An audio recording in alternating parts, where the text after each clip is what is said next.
Okay, sweetie, we are all done with toys. Time for lunch. Oh, no, I'm not hungry. Sweetie, actually, it is lunchtime. Come on, I'll put the horse away. You put this away. Hey, don't take my horse. Sweetie, don't grab from me. I'm putting this away. Let's go. I'm going to take this too. Do you hear the tone in my voice? Here we have a mom who's trying to move her child from a preferred activity, playing with toys, to what's probably an unpreferred activity, going to lunch. And she has done everything right, and he's or she is still not moving. Now what?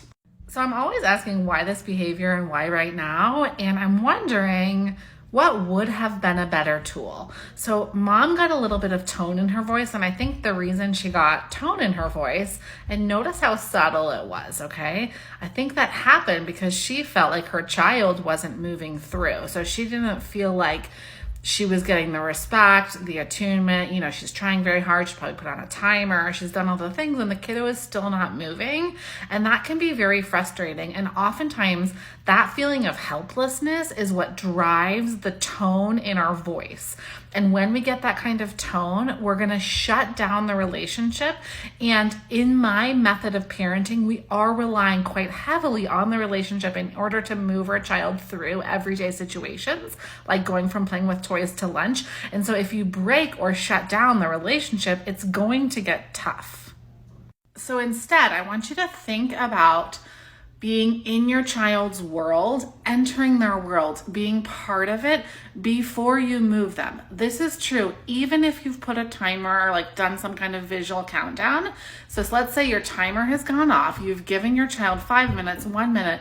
If your child doesn't like timers, maybe you've used a visual, but now you've come to the end. Now is that not the time to yank them out of the activity, especially if you have a child who's really engrossed or a child who you know struggles with transitions, which is many of you.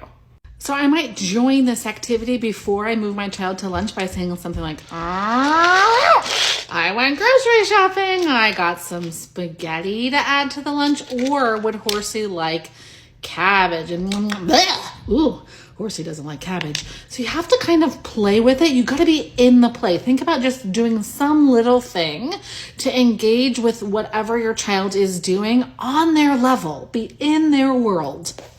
So I've joined. Now I'm going to close. Food in basket, basket on shelf. Use melodic intonation.